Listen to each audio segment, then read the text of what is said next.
Hello guys, big boss 7 Tamil. இப்போ யார் evict ஆகிறது அப்படின்றது தான் இப்போ வெளியில் வந்திருக்கு. என்ன ஆச்சு, என்ன நடந்துச்சு, என்ன மாதிரியான ப்ராசஸ், அதுவும் இல்லாமல் பிக் பாஸே அறிவிச்சிருந்தாரு என்ன அப்படின்னா, இது செகண்ட் மிட் வீக் எவிக்ஷன் இது. ஏன்னா முன்னாடியே யார் போயிருந்தா பார்த்தீங்கன்னா அனன்யா போயிருந்தாங்க மிட் வீக் எவிக்ஷனில். இப்போ யார் போக போகிறா அப்படின்ற மாதிரி தான் இப்போ பிக் பாஸ் சொல்லியிருக்காரு. என்ன ஆச்சுன்றது இந்த வீடியோவில் நம்ம இப்போ ஃபுல்லாக பார்க்கலாம். தேர்ட் ப்ரோமோ ஸ்டார்ட் ஆச்சு. தேர்ட் ப்ரோமோ ஸ்டார்ட் ஆன உடனே என்ன ஆச்சு அப்படின்னா, பிக் பாஸ் ஒரு அனௌன்ஸ்மெண்ட்டை கொடுக்குறாரு. என்ன அனௌன்ஸ்மெண்ட் அப்படின்னா, இந்த மாதிரி செகண்ட் மிட் வீக் எவிக்ஷன் நடக்க போகுது. இது செகண்ட் தடவை நடக்கல, இது செகண்ட் மிட் வீக் எவிக்ஷன் நடக்க போகுது. இந்த எவிக்ஷனுக்கு எல்லாருமே ரெடி ஆகுங்க. அதாவது யார் யாரோ 6 ஃபைனலிஸ்ட் ப்ளீஸ் ரெடி ஆகுங்க. நீங்கள் 2 பேர் ரெடி ஆனீங்க அப்படின்னா நாங்கள் உங்களுக்கு ஒரு டாஸ்க் கொடுப்போம். அந்த டாஸ்கில் யார் வின் பண்ணுறீங்களோ அவங்க தான் சேவ்டு அப்படின்ற மாதிரி சொல்கிறாங்க. என்ன அப்படின்னும் போது என்னென்னா, இங்கே ஒருத்தவங்க ஒரு பகுதிக்கு போயிடணும். அதாவது ஒரு ரூம் இருக்கு இல்லையா, இந்த ரூமுக்கு எல்லாம் ஒருத்தர் போயிடணும். ஸோ ஒருத்தர் இந்த ரூமுக்கு போன உடனேயே அந்த ரூம் லாக் செஞ்சிரும்.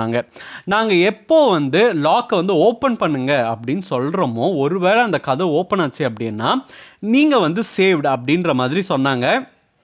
ஸோ 6 பேருமே என்ன பண்ணாங்கன்னா, ஒருத்தவங்க ஒரு ரூம்குள்ளே போய் நின்றுட்டு அவங்க கதவை எல்லாமே லாக் பண்ணிட்டாங்க. லாக் பண்ணிவிட்டு ஓகே திறக்கிறோம் அப்படின்ற மாதிரி சொன்னாங்க.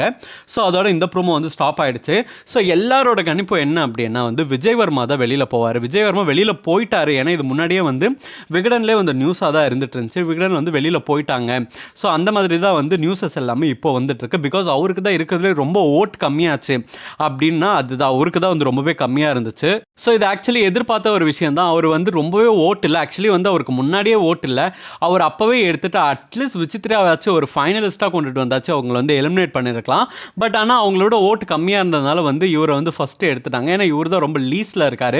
அதுக்கு அடுத்தது ஒரு மிட் வீக் எவிக்ஷன் இருக்குது. அந்த மிட் வீக் எவிக்ஷன் யார் அப்படின்னா கண்டிப்பாக விஷ்ணு இல்லைனா தினேஷ். அந்த மாதிரி தான் ஒரு டாக் போயிட்டுருக்கு. ஏன்னா அவங்களுக்கு ஓட்டு கம்மியாக இருக்குது. பிகாஸ் 2 பேரை இப்போவே இந்த வீக்கில் எலிமினேட் பண்ணிவிட்டு கிட்ட வரும்போது 4 பேர் தான் இருப்பாங்க. ஸோ அந்த 4 பேரில் 2 பேரை ஒருத்தர் எலிமினேட் பண்ணாங்கன்னா 2 பேர் மட்டும்தான் பிக் பாஸ் வீட்டில் இருப்பாங்க. அந்த 2 பேரை கமல் சார் போய் கூட்டிட்டு வராரு அப்படின்றது தான் கணக்காக இப்போ வச்சுட்டு இருக்காங்க.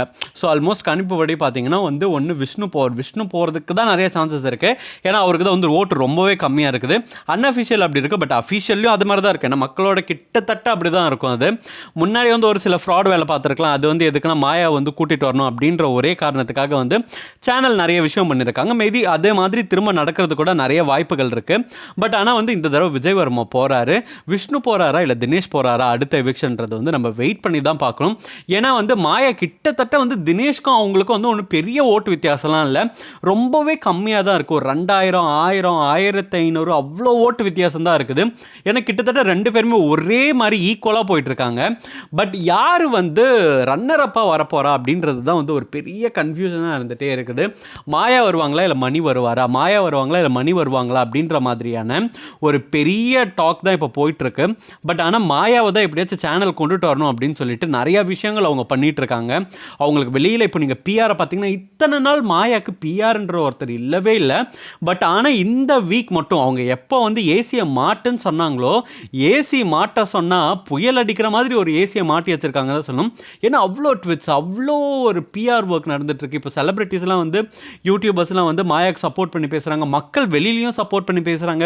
என்னதான் நடக்குது இங்கே? ஒரு காலத்தில் ஓட்டே இல்லாமல் வெளியில் போகிறதுக்கு ஆயத்தமாக இருந்த ஒரு பர்சனுக்கு திடீர்னு இப்படி நடக்குது அப்படின்னும் போது இது எல்லாமே வெளியில் ஆல்ரெடி பிளான்டாக இதெல்லாம் பண்ணிட்டு இருக்காங்க. அதுவும் இப்போ தான் ஹைப் ஏற்றி மாயாவை ஜெயிக்க வைக்கணும்னு அப்படின்னு பண்ணிட்டு இருக்காங்கன்றது ரொம்ப கிளியராக தெரியுது.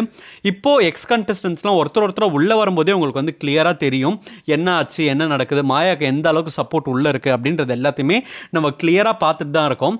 நீங்கள் என்ன நினைக்கிறீங்க இதை பற்றின்றத கமெண்ட் பாக்ஸில் கமெண்ட் பண்ணுங்கள். இந்த மாதிரி பிக் பாஸ் அப்படி தெரிஞ்சுக்கணும் ஸ்க்ரீன் டாக்கி சேனலுக்கு சப்ஸ்கிரைப் பண்ணுங்கள்.